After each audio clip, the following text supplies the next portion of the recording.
Assalamualaikum. Hello everyone. Welcome to Shapna's Tasty Kitchen. இன்னைக்கு நம்ம என்ன வீடியோ பார்க்க போறோம்னா ரெசிபி வீடியோ தான் பார்க்க போறோம். எக் வெஜிடபிள்ஸ் குருமா நான்வெஜ் சுவையிலே இருக்கும். நான்வெஜ் டேஸ்ட் வந்து இதுலயும் கண்டிப்பா இருக்கும். கண்டிப்பா ட்ரை பண்ணி பாருங்க.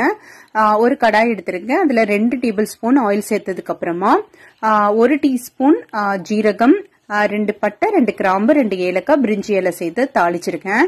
இதோட இஞ்சி பூண்டு விழுது சேர்த்துக்கலாம். இல்ல அப்படின்னா இஞ்சி பூண்டு பச்சை மிளகாவை நான் இன்னைக்கு இடிச்சு சேர்த்திருக்கேன். சோ இது ட்ரை பண்ணி பாருங்க. இது ரொம்ப நல்லா டேஸ்டா இருக்கும்.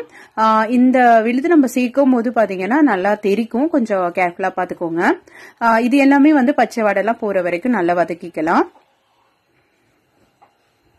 இதுக்கப்புறம் 2 பெரிய வெங்காயத்தை நான் வந்து ஸ்லைஸா சேர்த்திருக்கேன். ஸ்லைஸ் பண்ணதுக்கு அப்புறமா நீங்க வந்து சின்னதா கூட நீங்க கட் பண்ணிக்கலாம். ஸ்லைஸா வேணாலும் கட் பண்ணிக்கலாம். சோ உங்களுடைய விருப்பம் தான். பெருசா இருந்தாலும் நோ ப்ராப்ளம். வெங்காயம் வதங்கட்டும். 2 பெரிய தக்காளியை கட் பண்ணி சேர்த்துக்கலாம். இது எல்லாம் சீக்கிரமாவே நம்ம வதங்கணும் அப்படின்னா as usual நம்ம சால்ட் சேர்த்துக்கலாம். சால்ட் சேர்த்ததுக்கு அப்புறமா இஞ்சி பூண்டு விழுது இது எல்லாமே வந்து பச்சை வாடையும் போயிடுச்சு. வெங்காயம் தக்காளியும் வதங்கிடுச்சு. இப்போ வந்து 1/2 டீஸ்பூன் மஞ்சத்தூள், 1 டேபிள் ஸ்பூன் அளவுக்கு மிளகாய் தூள் ஆட் பண்ணிருக்கேன். காரம் கம்மியா வேணும்னா மிளகாய் தூளை கொஞ்சம் கம்மி பண்ணிக்கோங்க. இந்த ஸ்டேஜ்ல நான் காய்கறிகள்லாம் சேர்க்க போறேன். முள்ளங்கி, அவரைக்காய் எடுத்திருக்கேன். இல்லைன்னா உருளைக்கிழங்கு இருந்துச்சுன்னா அது கூட நீங்க சேர்த்துக்கோங்க. சூப்பரா இருக்கும்.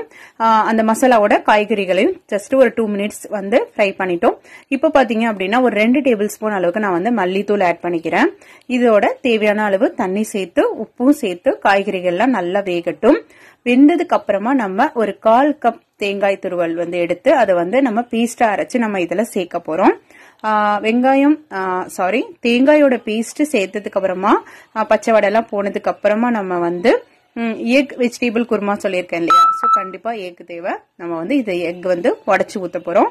பாயில் பண்ண எக் இல்ல, உடைச்சு ஊத்த போறோம் பச்சையாவே. சோ நமக்கு எத்தனை முட்டை வேணாலும் சேர்த்துக்கலாம். நான் இன்னைக்கு 4 முட்டை சேர்த்திருக்கேன்.